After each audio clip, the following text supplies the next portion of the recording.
In 2021, approximately 57.5 million people across the United States consumed and watched digital or live sports content at least once a month, a figure that is expected to grow to as much as 90 million viewers by the end of 2025. Statista reports. There's a good shot, one way or the other, that Jason Romano had a significant hand in producing some of the sports content that we so richly love and are passionate about. He spent 24 years in local and national broadcasting when it comes to producing local radio, television, and digital and social content. Romano also spent more than 16 years as an Emmy Award-winning producer for ESPN. And now he spends his days as the director of media for Sports Spectrum, helping to lead their content team when it comes to the intersection of sports and faith. Sounds like an interesting and fun job, doesn't it? Well, I know, as an old sports reporter, I'm excited to engage in conversation with Romano. So that's precisely what I'm prepared to do. Without further delay, I'm Kevin McShann. Let's have this conversation.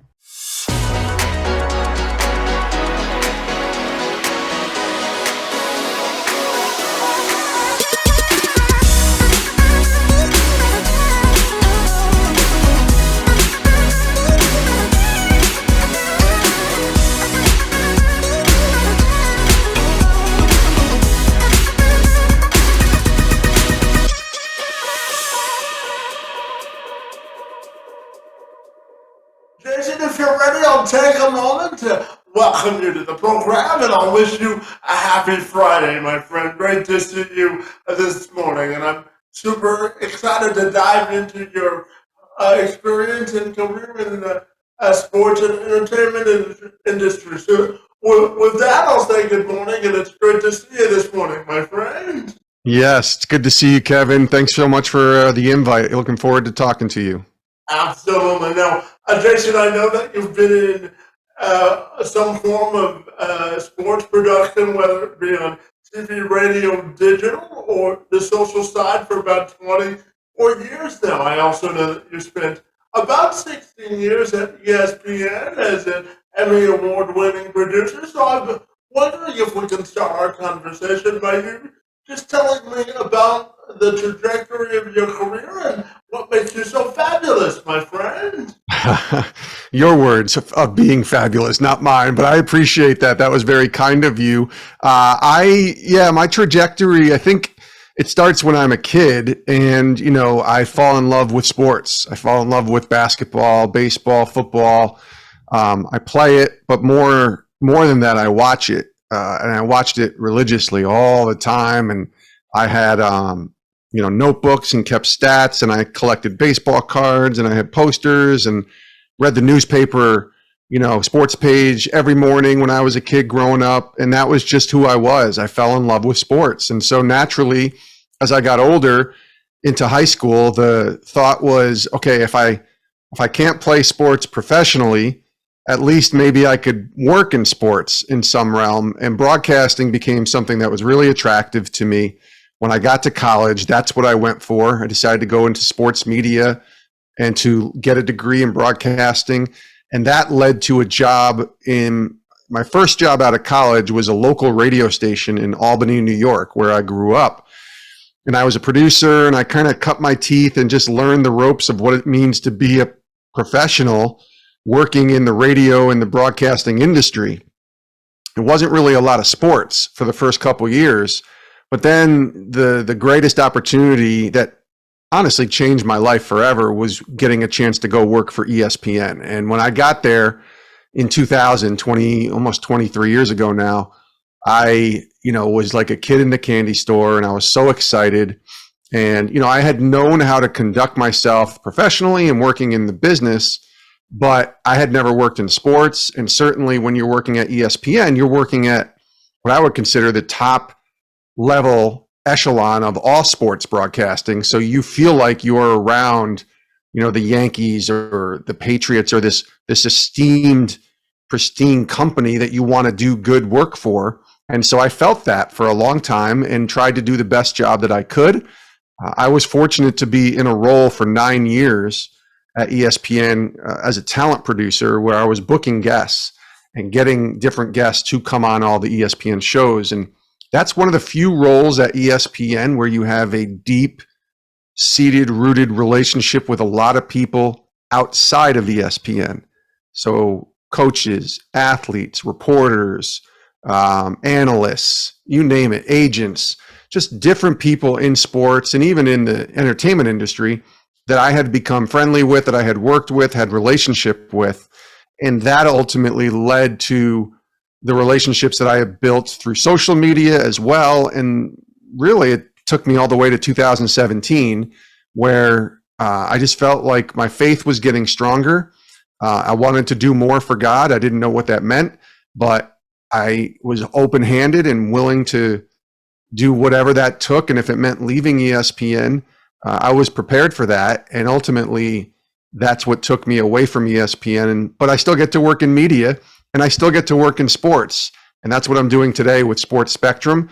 But what I get to do is I get to keep Jesus in the sports conversation and intersect sports and faith. And that's been my pride and joy, if you will, for the last 5 or 6 years. Absolutely. And, Jason, as you were talking, I was reminded of something the coordinating professor of my journalism program told me when I graduated. She told me the more nimble you are, the more you have a chance to survive in the industry. So tell me the importance of flexibility and being nimble in sports media and how important that really is. Yeah, it's very important. I always say if you just, like if you talked to me or had met me when I was 21 years old and I was in college, if you just said, what do you want to do? I would have said, I want to be an on-air talk show host for a sports radio network or a sports radio channel. That's what I wanted to do because I started hosting my own show in college and I really liked it. And I said, that's what I want to do. And then I realized when I got to my first job right out of college that my on-air skills were not good. Let's just put it that way. I was very amateur and I was working at a radio station where people had been on air for 30 or 40 years. So when you get to that moment, you realize, okay, maybe this isn't the step that's going to happen right away. So what else can I do? Because I really just had a desire to work in radio. And if I was on air, great. But if I wasn't on the air, I wanted to make myself valuable to do whatever it took to have a career in this industry. And so I remember getting to that radio station right after I graduated and I said, I'll do anything that you want me to do. If you want me to wear the mascot costume when we go out on remotes, I will do that. If you want me to learn how to produce, if you want me to learn how to edit, if you want me to screen calls on the phone, if you want me to go out and do promotions, if you want me to file, paperwork, I don't care. I'll do it. I just want to work for you guys. I want to get into this business any way possible. And so I spent the first 3 months after I graduated college doing a post-grad internship with the radio station that ultimately got me my first job as a producer. And in that 3 or 4 months, right after college, that's where I said, okay, teach me everything I can learn to be as accessible and as valuable to this company in whatever way possible. So I learned how to edit. I learned how to screen calls. I learned how to do promotions. I learned how to go on remote broadcasts and work remotely, in terms of producing. So I just made myself as valuable as I could. And ultimately I got a job there. It didn't pay a lot of money, but I didn't care. I was just happy to get a job. When I got to ESPN, my background for 3 years before that was being a producer. And so, that's sort of a wide-ranging job, right? Or word even when you say that, producer. But when I got to ESPN, they hired me to be a radio studio producer. So I was on the radio network working as a studio producer on a show called Game Night initially, and then I moved to a show called Mike and Mike in the Morning, which is a pretty popular show. And so I was working on those shows, and some days I would sit in the control room. Other days I would stay at my desk and book guests. Other days I would, cut tape or whatever it meant, reel to reel, all the, old school things that were going on back then. I would fax a bunch of different requests on letterhead to different teams for interviews. Whatever it took, I would go to meetings.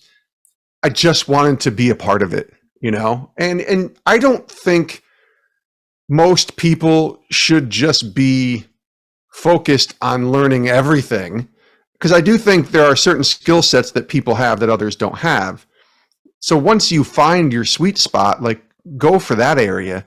But the more you know, the more you learn, the more people you meet, the more opportunities can come your way. Yeah, absolutely. And you never know what opportunity will knock at your door, right? So you always have to stay ready. I'm sure you would agree with that. No? I definitely agree. I actually have a great story for you too. So in 2009, I joined this social media platform called Twitter. And it was brand new at the time, 13, 14 years ago. And I joined it and I thought, this is amazing. You can communicate with different people. You can post things, your thoughts. You can promote, different things that you're doing at ESPN. And so I joined it and I grew my little following and I promoted myself and promoted the company and, even shared my faith a lot on there. And that was in 2009. 3 years later in 2012, ESPN was expanding. What they had was a very small social media team at that time. And one of the guys who I knew from a previous show that I worked on came over to me and said, "Hey, I know you're pretty active on social. I know you know what you're doing on Twitter. We're starting a social media NFL platform at ESPN, and I think you're the guy." And I was like, whoa, okay. And I prayed about it, and I talked to my wife and waited for the opportunity to kind of come together. And then it did, and it did quickly, and it blew my mind. Like, I couldn't believe that I was at ESPN now being paid to tweet and to post on social media and to grow a platform. But that all came from just me learning and taking advantage of social media on the side. That was not my job, but just staying ready, and then somebody approaching me, and that led to 5 years working and helping grow and build the social media, digital media department at ESPN. Jason, as you were sharing that story, my friend, I'm reminded of something that I tell my support staff all the time. I tell them that life is a constant game of networking, isn't it? It is. And it's funny because the word of network, the word networking, it's sort of a buzzword, right? Hey, you can come to this conference and network. You can come to this, go to your job and try to meet other people and network. It is that, but I call it building relationships, which is really what it is. It's just connecting with different people who work in the same industry, different industries. One of the things that led me to leaving ESPN was because I spent a lot of time the few years before I left building relationships with people outside of ESPN. Now, I wasn't looking for a job. I was just building relationships. You can call it networking if you want. That's what it is. But I wasn't networking to look for that next job. I honestly had no agenda. I was just looking to build relationships, because the more people that you meet, that you love, that you serve, the more opportunities that might come your way. Now, it doesn't mean you might get a job offer out of it, but you might build a friendship that goes beyond jobs, right? And it can be an encouraging friendship that can help you in life, forget just work. So, but yes, usually building those relationships lead to opportunities so that that's why I always said, if I ever lost my job with ESPN or even lost my job with Sports Spectrum, where I currently work, I don't think I would have a lot of anxiety because I feel like God has equipped me to build relationships with enough people, especially in the industry, but outside of it too, where I don't think I would have any issue finding that next job. Now, there's uncertainty and you don't know what that would be like or where that would come from. But once you kind of publicly put it out there, I think I built enough relationships and hopefully, invested properly and had enough equity built into the people that I've served and loved over the years that, God will take care of the rest. So yes, networking is an extremely important part of this aspect of being in the business of media. But I think at the same time, like, don't view it as networking because that becomes strictly job related. View it as building relationships where it becomes a deeper connection than just looking for that next job. Yeah, absolutely. Jason, I know that you're passionate about sharing stories about faith, family, forgiveness, redemption, sports, and everything in between. So tell me why that's so important to you and how it impacts your current role at Sports Spectrum. Yeah, it's funny. My faith, I didn't really have a faith growing up. I went to church and checked the boxes and did what my family told me to do as a kid and, did all the things that a good Catholic kid's supposed to do.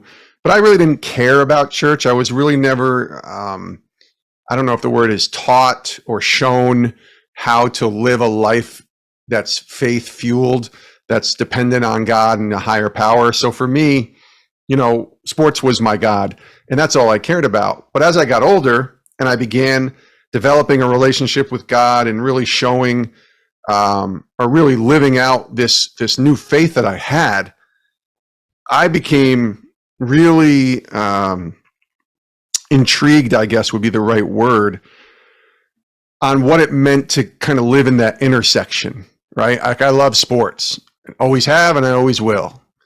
But I also love Jesus too now. And I hope I can say I always will in that realm too, because I believe I will. And he's changed my life. And so to be able to find this intersection where I can live in the sports space and also live in this space to tell stories of faith, that was really intriguing to me and exciting. I was looking for small opportunities like that when I was at the end of my ESPN career, but I never thought that it would turn into a next career serving in ministry, which is what I get to do. It's ministry, really, what I'm doing now with Sports Spectrum. But even beyond that, the life I've lived, the experiences I've had, the family that I grew up with, the difficult times, I think it's important for people to be able to share those stories to encourage others who might be going through difficult times. And that led to me doing something I never thought I would do, which is write books. And I've written 2 books, and one of them, you mentioned the word forgiveness. One of them is called Live to Forgive. And that, if you'd have told me I would work in sports and maybe intersect conversations with faith 5 to 10 years ago, I might believe you on that.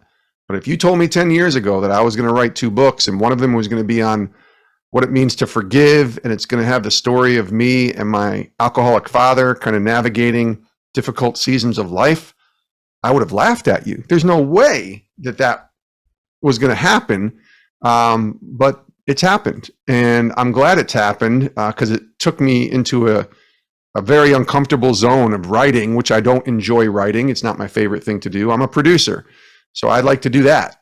But writing, telling your story, and telling a very personal story, which takes, I think, courage for anybody to tell their story in a deeply transparent way. But yeah, it happened 5 years ago. I wrote Live to Forgive and released it. And it's my pride and joy, if I want to tell you the truth, in terms of the most important work I've ever done is not ESPN. It's not even Sports Spectrum. And that's pretty important work because I take it seriously. The most important work that I've ever done in my life is writing my first book. There's no doubt. Yeah, absolutely. And since you brought it up, I'll ask you now to expand on the books that you've written. You did the first one, so I'll give you the platform to just expand on the books that you've written and Tell me why they were so important for you to write. Yeah, it's funny because when I think it was 2015, so what's that, almost 8 years ago, I was asked to preach at my church for the first time. And I've preached dozens of times now, so it's a lot more of a comfortable space for me than it was in 2015. I'd never preached at my church. And my pastor said, Pastor Joe, he said, Jason, I want you to preach and you can preach about anything. I said, okay. So I prayed about it and I kept hearkening back to forgiveness and praying about what it meant for me to forgive my dad. And I preached this sermon. It was long, it was drawn out, it was almost an hour, and it was a lot less preaching and a lot more storytelling, but I preached it. And I had people come up after, and they may have just been being nice, but they were saying, listen, you did such a good job, but it's not about the performance of your speaking, it's about what you said. And what you said impacted me. And at least 4 or 5 people told me that I had just shared their story because they had struggled with forgiveness. So when I heard that, it really intrigued me. Maybe this is an opportunity to tell this story to more people, because I'm sure there are a lot of people out there who struggle with forgiveness. I was talking to a friend of mine last night who's been to church for 40, 50 years, and that person still struggles with forgiving. So it's not, none of us are immune to it. I think it's a universal subject that all of us can relate to with forgiving. It's not easy to forgive. In some cases, we don't think other people deserve forgiveness. But I think if you read the Bible and you want to talk about what Jesus spoke about and you want to talk about freedom, we are to forgive every single time we're wrong. That's what the Bible commands, especially for me as a man of God. I'm called to forgive, and I couldn't forgive for many, many years my own dad. And I think that's why the book and the story maybe resonated so well, was because I wasn't saying, hey, you know what? The Bible says to forgive, and I forgave, and it was wonderful. No, no, no. Like, it was a struggle for more than a decade for me to forgive my dad, even after I became a Christian. And so I just tried to tell that story in as transparent and raw of a way possible, and take you through some really difficult moments in my life when I felt my dad was, acting like a crazy person and, struggling with his alcohol. And he was very abusive verbally to me and my brothers. And so we tried to put that in the book and just say, this is the kind of stuff that we were going through as kids and as adults. And yet I was able to get to a point where I still forgave my dad when I understood what forgiveness was all about and what Jesus says in the Bible about forgiveness. And so when I heard that, I said, all right, I got to continue to tell this story. And then an opportunity came to connect with a literary agent, to connect with a publisher, to connect with a co-author who is a much better writer than I am. And through that, they all believed in the story, and we just decided to proceed. And I needed to get my dad's permission because he's the villain in the book. I needed to get my mom's permission because she was going through this. My brothers, my family, I needed them all to kind of give me, the approval to be able to go forward and write this book. They all did. They all felt the same way that I did, that we wanted to tell this story to help other people. And that's where the motivation came. And 5 years ago, we released it. And I still believe, not only is it the most important work that I've done in my life, but I still believe it is a book that was written 5 years ago that is still as relevant today as it was 5 years ago for anybody that picks it up. Because again, forgiveness is a universal thing. It's a struggle for everyone. And it's something that we are going to battle with for probably the rest of our lives, as long as we're here on this earth. Yeah, absolutely. Jason, I'm curious to ask you, how do you think sports and faith are interconnected? I think they're super connected. I didn't know this initially. Sports was for me a religion of its own sort, and sports is sports. I loved it. I loved competition. I loved my favorite teams. I loved performance. You lived and you died. You had the ups and downs of watching your team win a championship or watching your team lose in a just a horrific way, right? Or they call it a stomach punch loss. It's just the worst feeling when your team loses, and there's this passion for sports. But sports is also a really cool way to bring people together.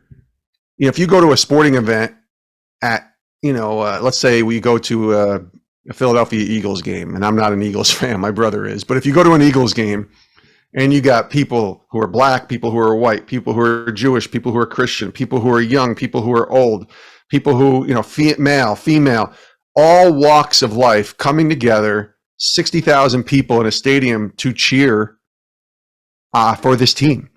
And they live and die together, and they high five each other when they win. And when they lose, they get mad and they get upset. But it's all walks of life. So there's this unification in some ways, this unity that exists in sports that I think is beautiful. When you transfer that into faith, now that I work in sports and faith and work with a lot of athletes who love Jesus and are people of faith, I see the parallels. Like, there is a trust factor in there. There is I need my brother to come alongside with me to walk this life, to achieve this goal. There are many faith-filled people in sports who pray, who love and serve, who see sports as a way to be the hands and feet of Jesus to others. And what I mean by that is to love them and serve them, and to be able to take it farther and beyond just the sports world. I think sports is a great way, if I'm going to get preachy for a minute, I think sports is a great way to share the gospel, not to force it down anybody's throat at all, but to share it. We recently just had the situation with the Buffalo Bills and Damar Hamlin and that horrific injury that, thank God, he's, looks like he's going to survive and be okay with. But that was really hard. But you watched an entire league come together to pray for this guy. You watched people come together in a spiritual way to lift him up. You saw NFL players praying on ESPN. You saw people, coming together and holding prayer vigils. And you saw the NFL, embracing the idea of praying for Damar. So suddenly, football and sports became real life. And what happens in real life when things get, difficult? Where are we going to turn to? We turn to each other for encouragement and for love, and we turn to God. And that was, I think, the best example I could ever give of a moment where faith and sports intersected. And, I don't think it has to just stay there in a moment like it did with the Buffalo Bills player, with Damar Hamlin. I think it's something that we can look to even more going forward. Now, again, not everybody's faith-filled. Not everybody has a strong faith. Not everybody believes the same thing. I totally get that. I will still love those people, and I will still respect the heck out of those people. Nobody's here to judge at all. But I believe, because I think God has revealed this to me, that God wants all of his children to turn to him, and he can use football. He can use baseball, basketball. He can use your regular 9-to-5 job. He can use your trip to the grocery store, your trip to the gas station, your family right in your house, to be able to do that. And if sports can be a great way to connect and to find hope and faith and love, man, then it's worth it. But I also love sports, and I love the competition, and I love my teams, and I still have that aspect of it too. But now I see a deeper opportunity and a greater purpose for something like sports, to be able to connect, build relationships, there's that word again, and be able to see people changed for eternity, not just for, a couple years while they're playing a sport. Yeah, absolutely. Jason, I'm going to share just a little bit about myself. So I was born with what's called spastic quadriplegia cerebral palsy. Simply means that I don't have enough oxygen in my life to walk normally. And one of the reasons that I originally became a sports reporter was because I couldn't play sports, so I wanted to be involved in it. So I went to school to become a sports reporter. But when you look at mainstream sports reporting today, there aren't necessarily a lot of folks with physical or otherwise disabilities in the industry. So tell me your thoughts on how we can get more folks with disabilities involved in sports media? That's a great question. A good friend of mine, Dave Stevens, who used to work at ESPN, and he doesn't have any legs. I don't know what caused that, but he has no legs, and he, is in a wheelchair. But he has built himself. I think it's called the Disability Network, if I'm not mistaken. But he has built himself up. He's probably in his 50s now in terms of age, but a heck of a career working at ESPN and then outside of ESPN and doing what he's doing now. And when I see somebody like Dave, when I talk to you, Kevin, I see, okay, you got a disability, but that doesn't mean you shouldn't have opportunity. And that doesn't mean that you can't pursue your dreams. And that doesn't mean that you can't desire to do a show like we're doing right now, right? Or go and cover an event or go and do interviews. If, the ESPNs of the world don't come calling or giving those opportunities, and I believe they do give opportunities, there is an area, I believe, at ESPN that offers opportunities for people with disabilities, but there's so many different opportunities today to be able to do things even on your own, that I think it's wonderful. I think it's a great time to dream big, to think about, okay, I have a disability. Well, that's not going to stop me. The only disability I have is I have almost 90% hearing loss in my right ear. I've had that since birth. It's a different disability than yours or Dave's. I don't even look at it as a disability, but I work in broadcasting, Kevin, right? We got to be able to hear. Now, thank goodness I have one ear, my left ear, that I can hear and talk to you through. But I don't want to let that stop me from trying to do the best that I can in my life. And I don't know you, I just met you, but I believe that's what God is having you do as well, is do the best work you can do. And just because you might have cerebral palsy or have a disability, that's not going to stop you. And I hope people who hear this would listen to somebody like Kevin or my friend Dave Stevens or someone else and say, you know what, they can do as good a job as me or anyone else that I want to hire. So let me look at hiring and looking at people like Kevin who have a desire and a yearning to be, in whatever business you have a desire and yearning to be in, and allow you the same opportunities.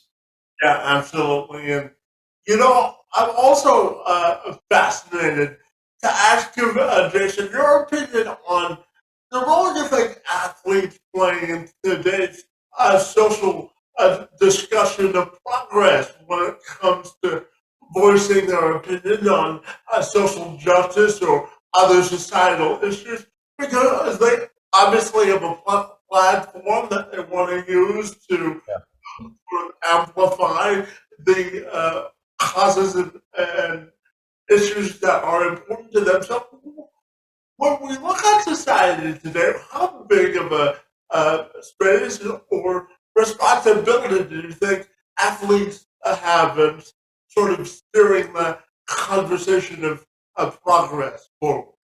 I think there's a huge responsibility. I think you saw some people when the Colin Kaepernick situation happened in 2016 speak out from an athlete perspective when he was kneeling, during the national anthem and trying to make his point across that social justice and violence and things that were going on, racial injustice, weren't acceptable. And there were some people that came out and said, just be quiet and go play football. Or LeBron, when he said something, some said, just be quiet and go dribble. And I'm thinking, no, these people, you might not agree with what they have to say all the time, right? But they're human.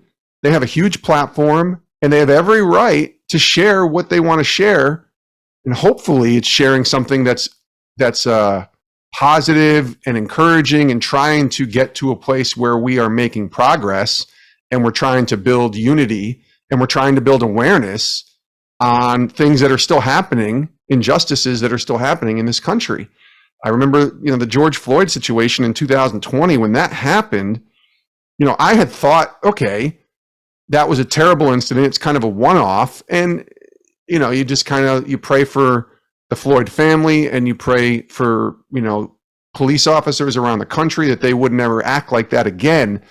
But the more you saw the the marches and the protests, I had to start talking to different people and saying, help me understand here why this has spurned, such a public outrage.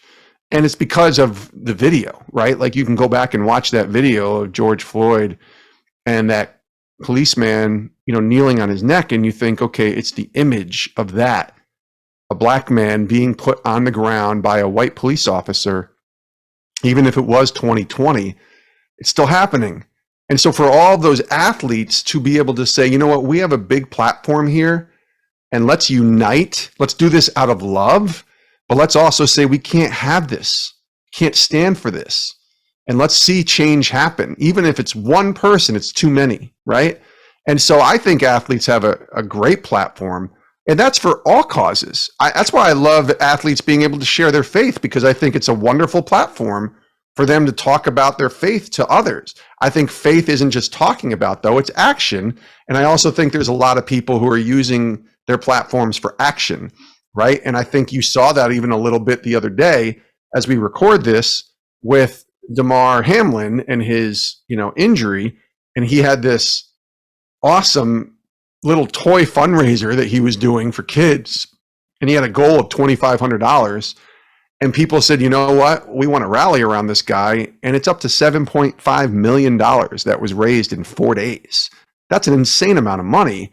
But that's people stepping up and saying, you know what? I have a platform. I want to stand up. I want to stand for this guy. I want to represent this guy. I want to help this guy. I want to see the good that can come out of it. And, when I think about athletes like LeBron James and athletes like, Stephen Curry and, in the football world, Patrick Mahomes or Aaron Rodgers or whoever you might think, in the baseball world, anybody who's got a big platform in that world, like, to be able to stand up and speak out against injustices, to speak for, if you want to use a Bible term, the least of these, to help the widows and the poor that the Bible talks about, to help those that are being unjustly treated. Yes, like, do it. Sports is a great place to watch sports. I will never anymore, ever say, and I've never said this, but I would never say this. I would say, just stop talking and go play sports. I enjoy sports, but I see it much different now. I just see it as a great vehicle and a way to love and serve and care for others. Yeah, absolutely. Jason, I'm going to get to your a sweet spot now, because as I shared with you, I believe that life is a constant game of networking and building authentic human connections and relationships is important. So I'm curious, what do you think is the key to building great and sustainable relationships? And the second part of that question is, Jason, there are so many sports outlets today. I'm wondering your message to anyone that wants to get into this industry about the importance of really building relationships, how to do it, and really celebrating, I guess, the ethics of sports. Because, sports reporting, that is, because, there's a lot of people that want to be first to the story, but they're not always right. So talk to me about the importance of building relationships and really, because your name is the only thing that you have in journalism, right? So once that's gone, your career is basically dead. So tell me about the importance of building relationships. Yeah, it's huge. I think, you go to work every day. I think you got to start with the people that you're in contact with every day. So if you have a job, wherever you're working, you want to make sure that you're doing the best job that you can, and that you are treating others the way you want to be treated, right? With love and respect, and serving them. And if you do that, you're starting right there in the right place, right? And I always think in relationships, in networking, if you're not doing your work with excellence, it's going to be hard to get people to pay attention to you. So be as great as you can wherever you are. Somebody once called it bloom where you're planted to me. And I thought, that's beautiful. Bloom where you're planted. But that means be excellent right where God has placed you, right? And so if he's placed you to do this podcast from your house, or to work with Sports Spectrum, or to be at ESPN, or to work for, a Fortune 500 company, or to work for a local, whatever it is, grocery store, be excellent where you are. Start with that. And then be intentional and be authentic as you begin to meet people and to build relationships with them.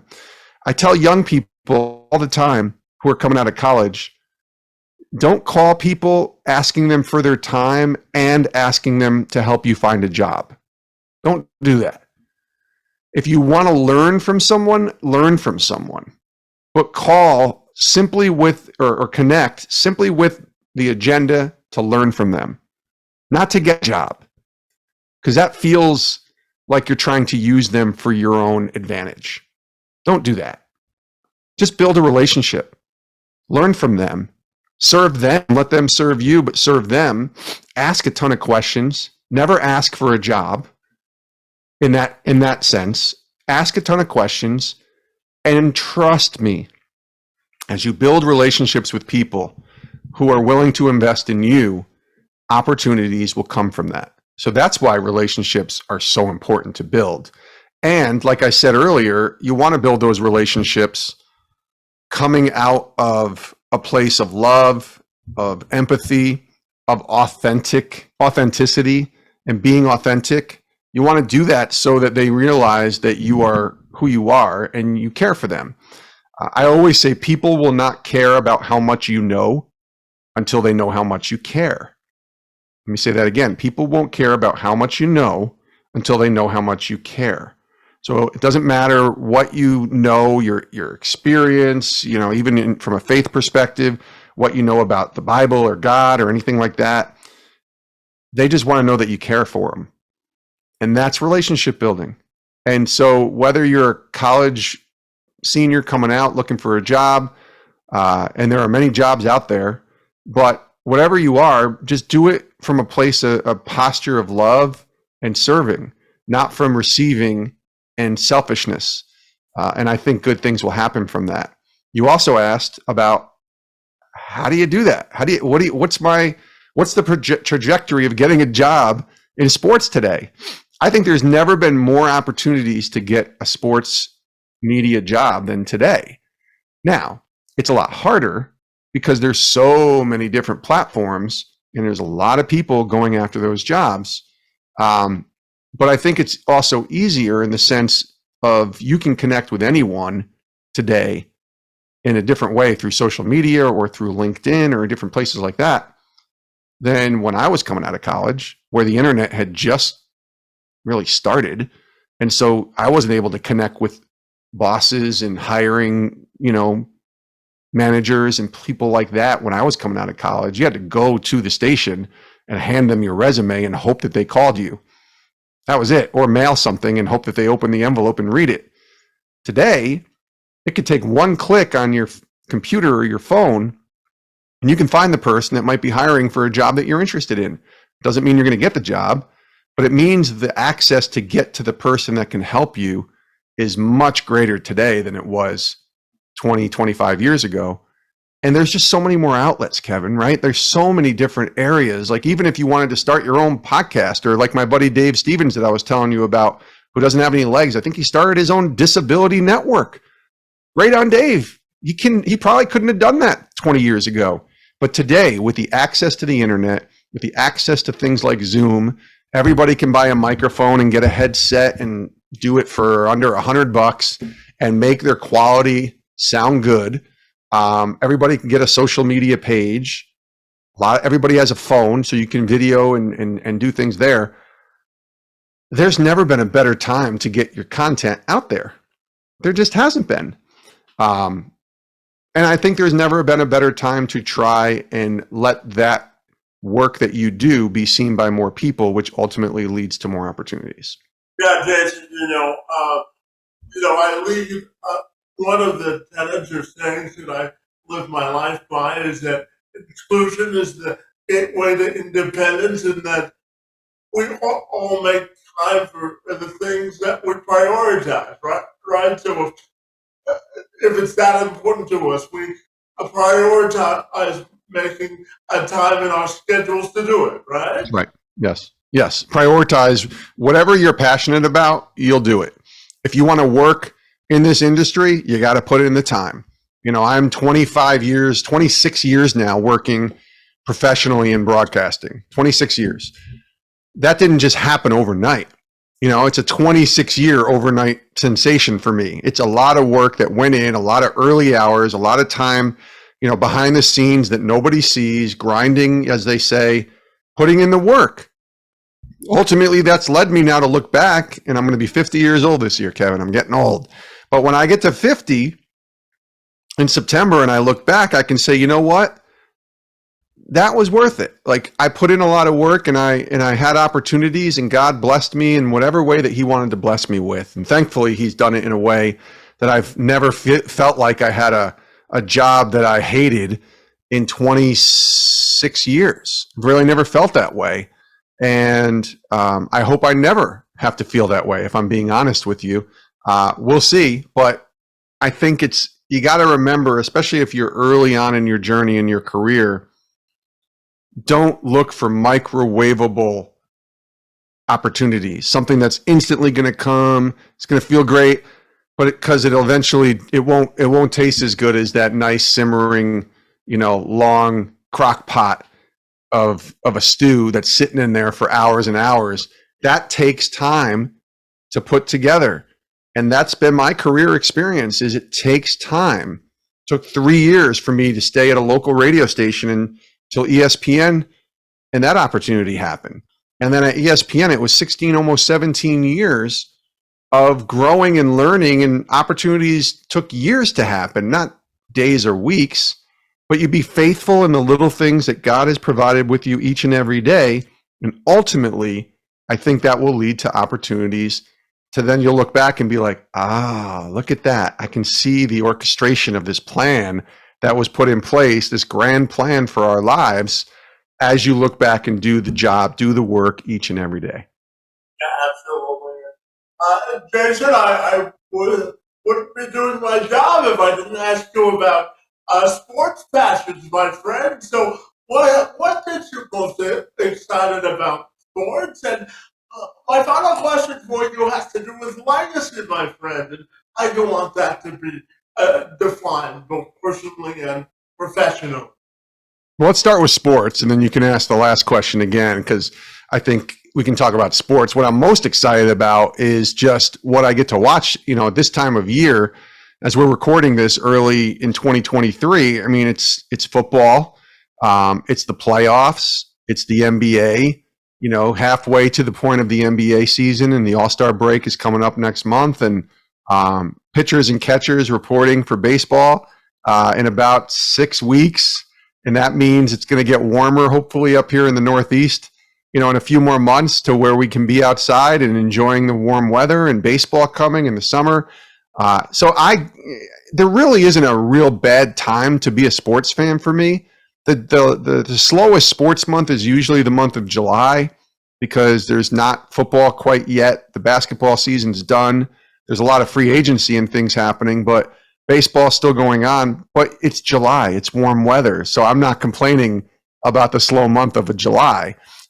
And then you maybe get the end of February where it might be a little slower, but you still got NBA and college basketball and spring training baseball, and then free agency for football. So all of it gets me excited, Kevin, to be honest with you. I mean, I'm just looking forward to watching some games, and especially with the football playoffs coming up, and seeing who comes out, because I don't think there's a clear-cut favorite in the NFL this year. So we'll see. Well, Jason, I'm a long-suffering Detroit Lions fan. Last game of the season with great interest this year, okay? Yes, my little brother, I have 2 younger brothers, and the youngest brother is a Lions fan as well, a suffering Detroit Lions fan. But he has a lot of optimism, Kevin, after this season, and seeing that maybe they got some talent on that team and they can put it together, and next year maybe they can make a playoff run. Who knows, with a couple pieces added to that team.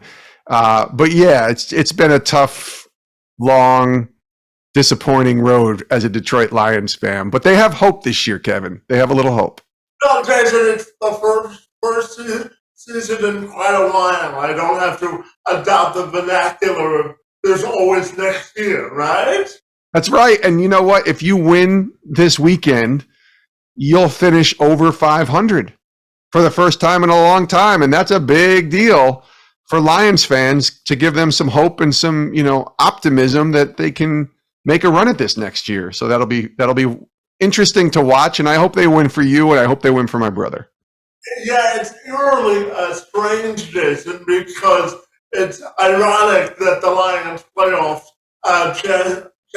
chances hinge on the arm of Baker Mayfield. So I'm a little conflicted because if they lose, it improves their draft stock because they get the Rams' first-round pick this year. But if they win, they're in the playoffs. So if Seattle ends up losing, so I'm a little conflicted, but excited at the same time, right? Yeah. You know what? As a fan, you can't control it. I can't control it. We'll watch it. We'll try to enjoy it.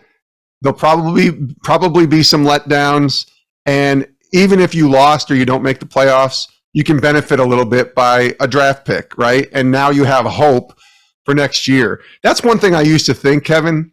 And I love sports, obviously, but I used to be so crazy about sports in the 80s and 90s where I thought I controlled what happened. So if I wore a specific jersey, the Cowboys were going to win today. And if I wore this shirt, the Mets were going to, I was like, wait a minute, I have zero control. And now that I know so many of these players personally, I also see them as humans. I just want to see them do well. Now after the Bills incident, I don't want to see anybody get hurt.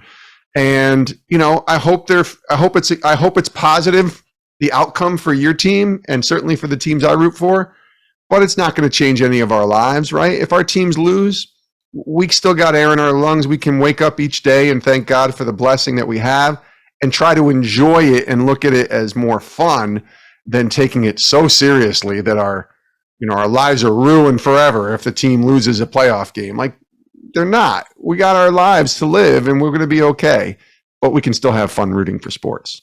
Yeah, I have to tell you, Jason, I'm also a Michigan football fan, and after watching that defensive performance, I wanted to go on with the rest of my life, okay? But you're here. You're talking to me, Kevin. We're having a conversation, so you've been able to get up and say, you know what, Michigan, the Wolverines are not going to ruin my life, although that was really, really hard to watch last week. Yeah, and just very quickly, Jason, I'm curious to ask you in the few minutes I have left with you about your own personal legacy and how you want that to be defined. Wow. I hope if anyone, it's funny, I'm getting ready to go to a funeral next week for someone recently who's very close to me and a mentor to me, a pastor. And, you think about legacies when you think about people who've just passed and the legacy that they left. And he left an amazing legacy. I hope when I'm done that people can look at me the same way they looked at my pastor.